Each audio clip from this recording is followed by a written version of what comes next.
Này với nhất thế ạ. Nhá mà. Ô đi. Tôi làm gì tu? Tôi chín giờ. Tôi mua chè mi tu.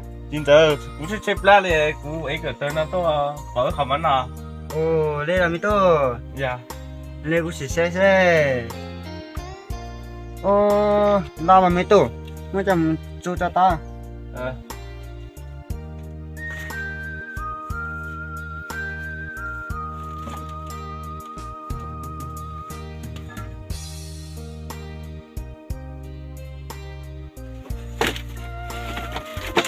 Nó tệ tài nó chế mi tu. Nó có lấy hàm mắc nào.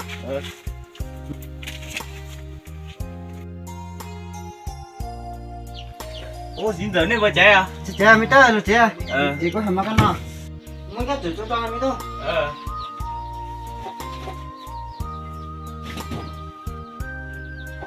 Nó rồi nó có hàm mắc nào mi tu. Có thì má đâu. Má sữa khá mà.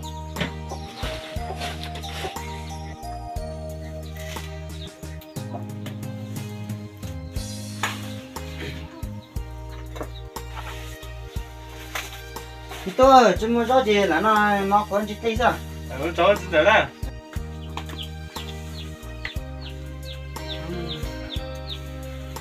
Mà nó sao mi tôi giờ mà thấy ta mà.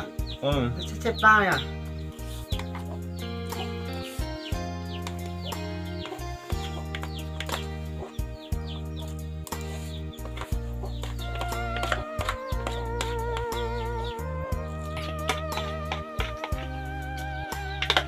Mi tu nhà có mấy chú chơi cả mi tu.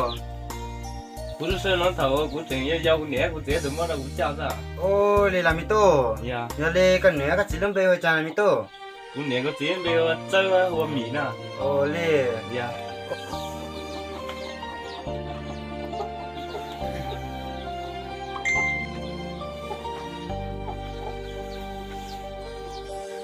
Mi tu mua cái chơi của xe mua. Mi tu tí của xe.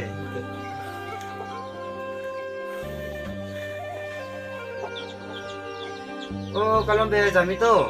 Chín giờ. Ít giờ lâu cú chum muốn để chum mà cứ lấy gì ra cho mất cú rùa nó sao? Tôi cái gì cái của tụi mi tu à, xe nó để thằng cái này mất rồi cả mi tu, thằng cái này tôi tay cặp lông tiền sẽ là cái mi tu. Lý có bây giờ cũng gì cao. Dạ mà mi tu. Thật sự cũng gì chơi cao thì ta cũng ăn rồi tôi chân nó mẹ đúng không? Mi tu chỉ thật sự mà. Dạ, thằng cái này tôi của tụi mi tu rồi cũng sẽ là một cái lối sống ta nữa mà giúp tụi mi tu à. Tôi nói tôi đã bắt xin chứ. Cô chỉ bảo tụi mi tu ăn rồi sao nhiều mi tu. Tôi mà chờ ta chết tôi.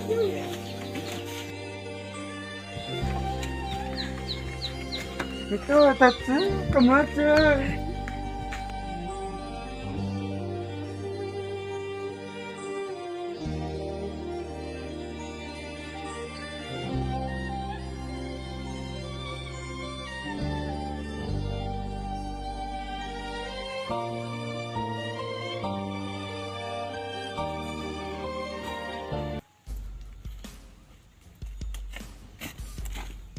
Có xin chưa? Nó áo tơ chó ra là. Tìm mua sách ăn rồi á. Giờ nhẹ các lơ phụ của tụi mình thích sao cả. Chứ phụ ta vừa em vừa mất 6 tháng à. Đi chỗ. Là ta.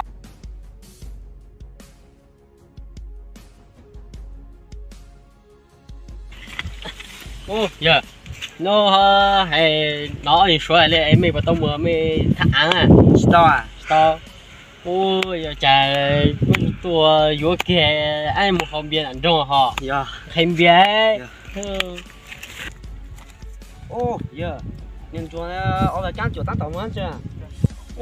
Chỗ này bao nhiêu lúc cây tao, tại sao nói như mùi nhiệt tờ sao? Chẳng nhiệt bây giờ món nhiều phá kia sao? Có lý kia. Chỗ à? Ở nhà nước lần trước có họ ta sẽ là trước có hay có tới đã mùng đó chưa Nó đã máu tờ. ô chúa chọn như cái hai luôn chán hai luôn lâu rồi bên này mua bên tôi hai luôn chán à có Ô, ở đây lò của tôi hello ý à mẹ thế nè. ô giờ cho anh chúa nó gì chúng mình là chúng mình khai bảo tiền chính cái xe à Dạ. như kia hả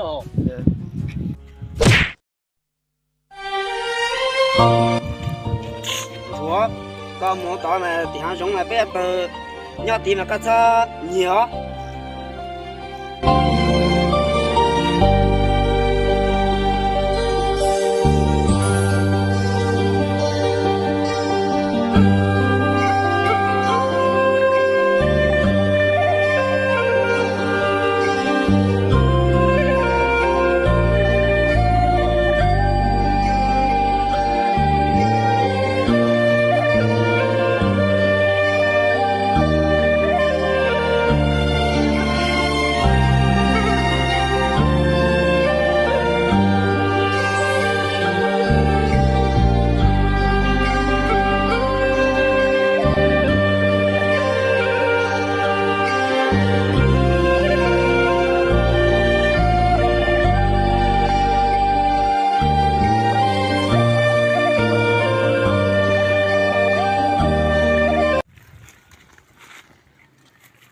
ô giờ nhiều to rồi nấu cái gì cho tôi suối tôi yêu ăn thì mê hơn ấy Giờ sẽ bây giờ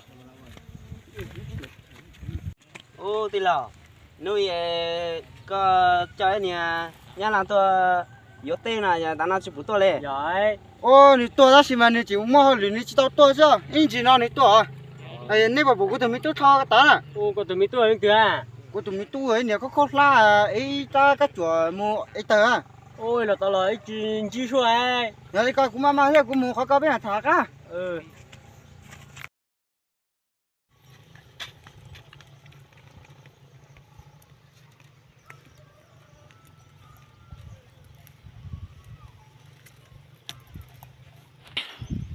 tôi sát tôi xe mà thọ我只顾我就落去不干不是那个当中很起来sát tôi xe他才知道只还没都那如果只那不能说干不都